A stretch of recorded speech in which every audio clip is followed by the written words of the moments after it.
Hello everyone, আমি Priya. Welcome to my new blog. তো birthday surprise যখন পেয়েছি, বার্থডে ট্রিটও তো দিতেই হবে। তার জন্য বার্থডেতে দিদির গিফট করা সুন্দর একটা লাল টপ পরে লাল পরি সেজে রেডি হয়ে গেছি। আর এদিকে দিদিও দেখো রেডি হয়ে গেছে। আর এই টপটা যে আমার এত পছন্দ হয়েছে কি বলবো তোমাদেরকে।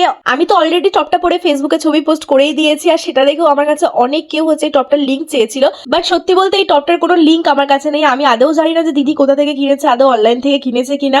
আর আমি যদি লিঙ্ক পাই তো অবশ্যই তোমাদেরকে শেয়ার করে দেবো। তো দুজন মিলে বেরিয়ে পড়লাম সন্ধ্যেবেলা। বাট আমাদের আগে থাকতে কোনো প্ল্যান ছিল না যে আমরা কোথায় খেতে যাবো। তারপর জিরাট আসার পর মনে পড়লো যে একটু বৈঠকের নিউ একটা ওপেনিং হয়েছে এসি রুম, তো সেখানেই যাওয়া যাক। তো তার জন্য সেখানেই চলে এসেছি। এটা অনেকদিন আগেই ওপেনিং হয়েছে, বাট আমাদের এখনো পর্যন্ত আসা হয়নি, তার জন্য আরোই এখানে আসা। তারপর যেই ভেতরে ঢুকলাম, ভেতরের অ্যাম্বিয়েন্সটা যে এত সুন্দর কি বলবো তোমাদেরকে। আর এর আগে যতবার এখানে এসেছি ততবার হচ্ছে ওপরেই বসেছি। বাট আমার সব থেকে বেশি ভালো লেগেছে কোন জায়গাটা, এই জায়গাটাই বেশি না, জায়গাটা আমার এত ভালো লেগেছে মিররটা। আর আমার তো মিরর দেখলেই হলো, যেখানে মিরর দেখি সেখানেই ঢং শুরু করে দিই। আমি তো এই জায়গাটায় বসে অলরেডি একটা পিক ফেসবুকে পোস্ট করেও দিয়েছি। আমার তো জায়গাটা জাস্ট দারুণ লেগেছে। তোমরাও জানিও তোমাদের কেমন লাগলো।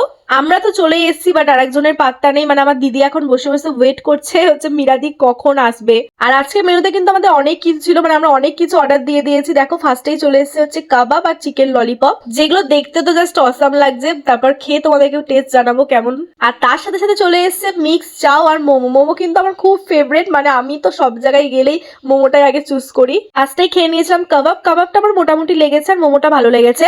আর তারপর খাচ্ছে হচ্ছে এখন চিকেন ললিপপ। চিকেন ললিপপটা আমার তো জাস্ট সেরা লেগেছে। চিকেন ললিপপটা একবার হলো তোমরা ট্রাই করো, খুবই ভালো লেগেছে আমার। আর তারপর নিয়ে নিয়েছিলাম চাউমিনের সাথে ক্রিসপি চিকেন। এই দুটো আমার জাস্ট অসাম লেগেছে। তোমরা কেউ একটু বৈঠকে এলে আর যাই খাও, চাইনিজ আইটেমটা কিন্তু অবশ্যই ট্রাই করো, আমার তো খুবই ভালো লেগেছে। তো আমাদের এখন খাওয়া দাওয়া কমপ্লিট, আর আমরা বেরিয়েও পড়েছি। এবার বাড়িও যেতে হবে, রাতও হয়ে গেছে। তো দেখো দুর্গাপুজোর ভাঙা প্যান্ডেল দেখতে দেখতে তারপর চলে গেলাম বাড়িতে। তো আজকে ভিডিও এইটুকুই। ভালো লাগলে অবশ্যই লাইক করে দিও। টাটা বাই বাই সবাইকে।